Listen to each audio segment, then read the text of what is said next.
Hadirin sekalian, suasana ekonomi naik turun itu biasa. Kadang-kadang punya duit, kadang-kadang nggak punya duit. Bagaimana untuk menstabilkan? Bagaimana kita terus Allah berikan kekuatan, saat naik kuat, saat turun kuat. Saat sekarang harta melimpah, saya juga bisa hidup. Saat sekarang menyusut, juga siap. Maka yang harus kita lakukan sebagai berikut. Inilah yang disebut dengan kunci untuk mengembalikan rezeki. Yang pertama, memperbanyak istighfar dan taubat. Makanya dari sekalian pernah ada orang yang datang kepada Al-Hasanul Basri bertanya, "Wahai Imam, saya mencari jodoh sampai hari ini tidak ketemu, perbanyaklah istighfar." "Wahai Imam, rezeki saya hari ini terpuruk." Maka beliau menjawab juga, perbanyaklah istighfar. "Wahai Imam, saya sering tertimpa kesulitan dan kegundahan, perbanyaklah istighfar." Maka ada orang yang bertanya, "Wahai Imam, ini ada orang bertanya macam-macam, jawabannya cuma satu. Saya tidak berbicara dari perut saya, tetapi berdasarkan firman Allah, faqultu astaghfiru rabbakum innahu kana ghaffara yursilis samaa 'alaikum midrara wa yumdidkum bi amwalin wa banin wa yaj'al lakum jannatin wa yaj'al lakum anhara." Artinya kiasan hujan menunjukkan melimpahnya rezeki, karena dari hujan itu nanti bumi subur, tanaman merekah, hasil panen akan melimpah. Akhirnya apa? Rezeki di sana sini akan tambah. Apalagi sungai mengalir, masya Allah, istighfar. Makanya ketika Nabi Hud mendakwai kaumnya juga sama. "Wa ya qaumi astaghfiru rabbakum summa tubu ilaihi yursilis samaa 'alaikum midrara wa yazidkum quwwatan ila quwwatikum wa la tatawallaw mujrimin." Surat Hud ayat 52. Kemudian hadirin sekalian, untuk supaya kita tetap mendapatkan rezeki dari Allah dan disapa oleh rezeki tidak hilang, at-tabkir fi thalabi rizki, segera di dalam mencari rezeki. Antum sekarang buat toko, buka dong jam subuh, jangan lelet. Bukanya jam 10:30, terus jam 2:30 ditutup, terus kemana-mana. Setiap ketemu Ustadz, doakan Ustadz, usaha saya lancar, ya, rezeki saya melimpah dan toko saya laris Pak Ustadz. Kita itu kadang-kadang keduluan mudah-mudahan sebelum usaha. Mudah-mudahannya yang kenceng, akhirnya nggak dapat. Masa iya sih Pak? Pak, mudah-mudahan Pak Ustadz doakan saya punya anak tapi nggak kawin sampean. Anaknya sopo? Gitu loh. Terus kemudian yang ketiga adalah doa. Masya Allah, doa kunci seluruh kesulitan. Doa adalah kunci seluruh peraih hajat dan kebutuhan. Apalagi Allah mengatakan ud'uni astajib lakum. Bahkan doa itu bisa melakukan sesuatu yang dianggap mustahil oleh otak manusia. Pak, saya tanya, mustahil enggak Nabi Yunus keluar dari perut ikan hidup selamat? Tapi masya Allah keluar selamat berkat la ilaha illa anta subhanaka inni kuntu minadh dhalimin. Mustahil enggak istrinya Nabi Ibrahim umur 85 tahun punya anak, bahkan ketika dikabarkan oleh malaikat Jibril nampar pipi, masa iya nenek-nenek mau punya anak begini? Punya anak. Doa.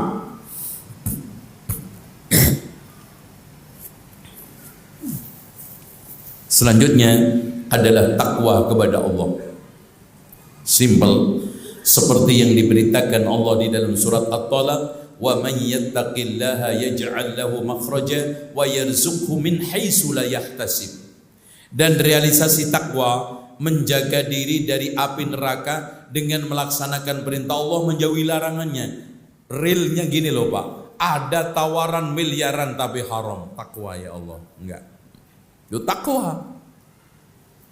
Ini bisnis, Masya Allah untungnya melimpah. Satu hari bisa 100 juta, tapi jualan manusia, onderdil manusia. Enggak. Ada tawaran 5 miliar, timba cek korupsi. Enggak, itu takwa realnya.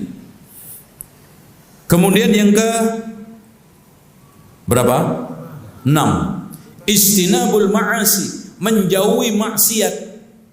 Karena dari sekalian, dhaharal fasadu fil barri wal bahri bima kasabat aydin nas liyudhiqahum ba'dal ladzi amilu la'allahum yarji'un.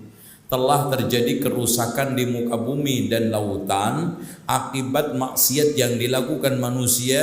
Akhirnya Allah memberikan pelajaran kurangnya rizki agar mereka kembali kepada Allah.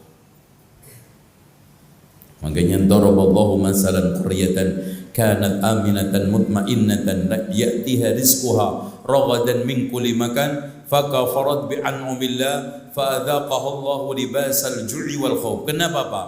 Mereka mendapat dicicipin oleh Allah pakaian kelaparan dan ketakutan karena kufur terhadap nikmat Allah akibat perbuatan yang mereka lakukan. Selanjutnya tawakul, yaitu tawakal kepada Allah. Tawakal alias apa itu? Menyerahkan hati kepada Allah, mengerahkan kaki tangan untuk usaha. Jadi kalau antum kaki, tangan, hati diserahkan kepada Allah, itu namanya tawakul. Males, nggak mau cari ma'isyah, kelaparan tawari nasi habis sebakul, namanya tawakul. Itu ada kadang-kadang orang pura-pura alim, males, zikir, masjid ke masjid, iktikaf, nggak mau kerja, kelaparan, tawari nasi habis sebakul, ngantong Pak. Itu Masya Allah, sayang itu dikasih kesehatan Allah begitu. Sementara Allah berfirman, wa may yatawakkal 'ala Allah fa huwa hasbuh. Siapa yang bertawakal kepada Allah, Allah akan mencukupinya. Terus kemudian fokus dan konsentrasi ketika ibadah. Karena Allah berfirman, ya ibadi tafarraq li ibadati amla'u sadraka ghina wa sudda faqraka. Wahai hambaku, fokuslah kamu di dalam ibadah kepadaku, aku akan tutupin rizkimu dan aku penuhi hatimu dengan kecukupan, insyaallah. Selanjutnya mengikutkan haji umroh haji, karena Rasulullah mengatakan tabiul hajj wal umroh fa innahuma yunfiyani al faqra wad dhunub kama yunfi al kir khubthal hadidi wad dhahabi wal fiddah. Ikuti haji umroh karena itu bisa menyingkirkan kotoran, dosa, kemiskinan seperti menyingkirkan kotoran besi, emas dan perak. Selanjutnya dari sekalian yang bisa memudahkan rezeki kita adalah al-infaqu fi sabilillah, infak di jalan Allah. Ada dakwah, ada kajian, ada pondok, ada masjid, ada berbagai macam saluran-saluran kebaikan. Itu semuanya fi sabilillah. Apa sih Pak yang dimaksud dengan sabilillah? Kebaikan yang menuju Allah. Jadi seluruh saluran kebaikan yang menghantarkan antum ridha Allah, surga, itu sabilillah.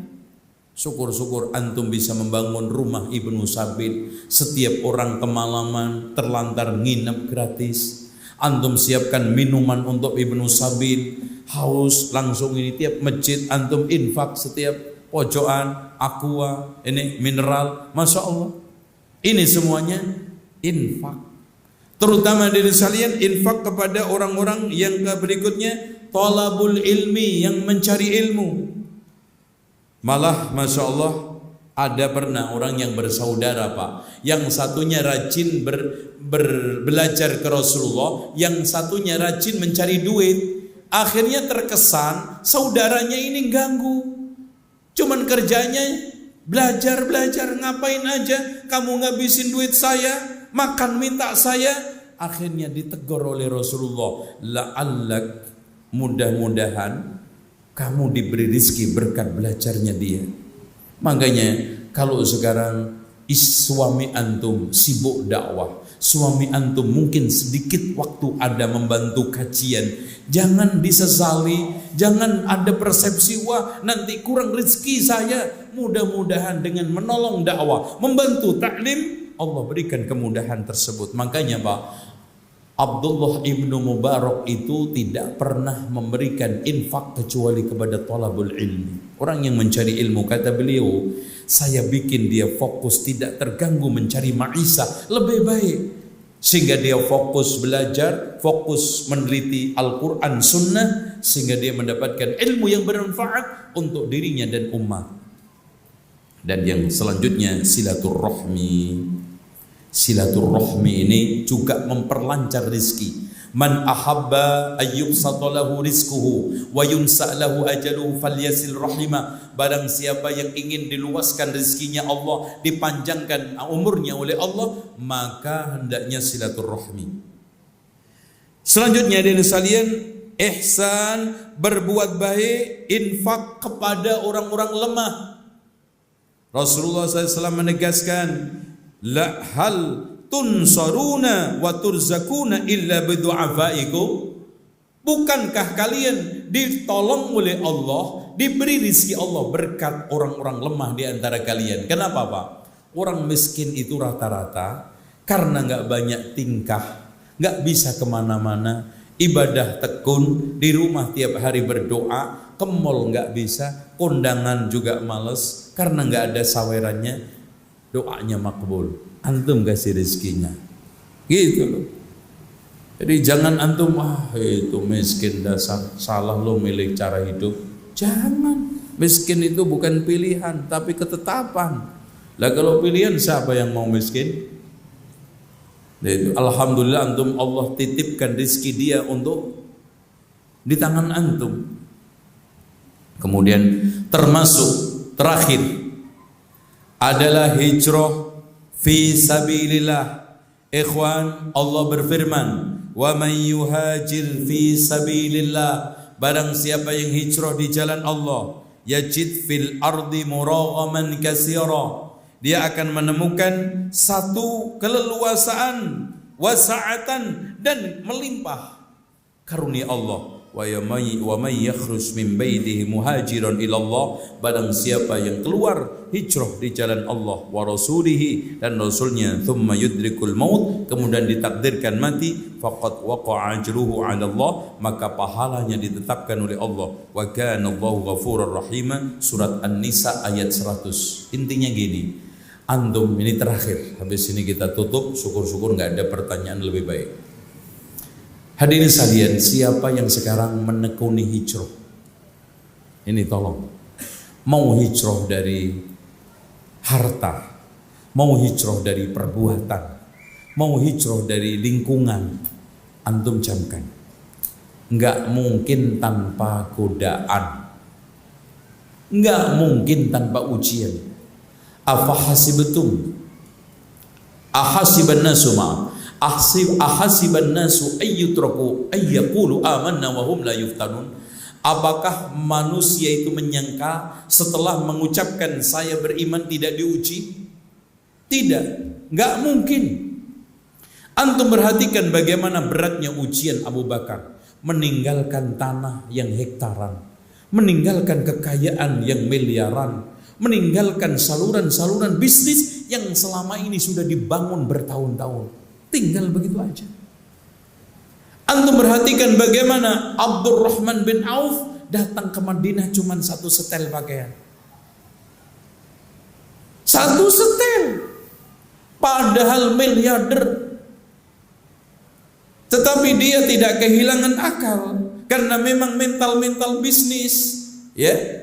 Yang kata orang Padang, pandai dagang, bukan Padang Sumatera ya. Pandai dagang. Dulluni ala suqil Madinah, tunjukkan pasar Madinah.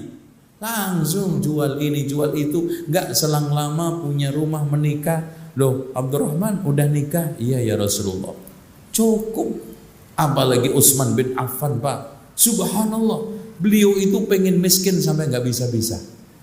Loh, pengen miskin sampai enggak bisa. Harta itu nguntit dia terus.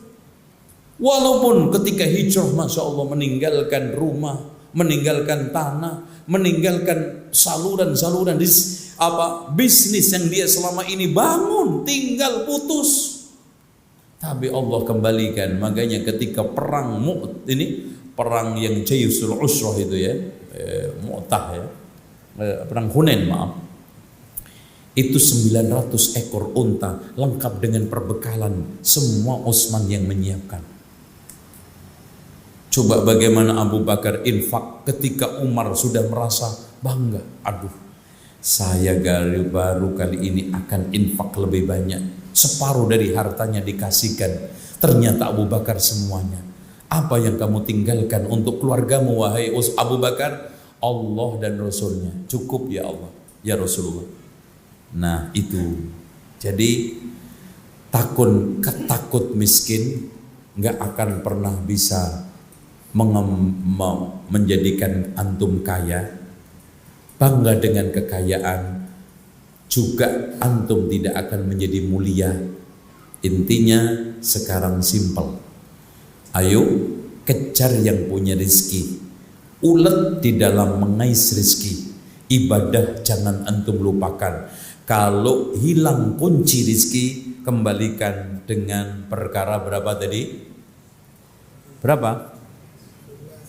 Ya terserahlah nulisnya antum. Oke.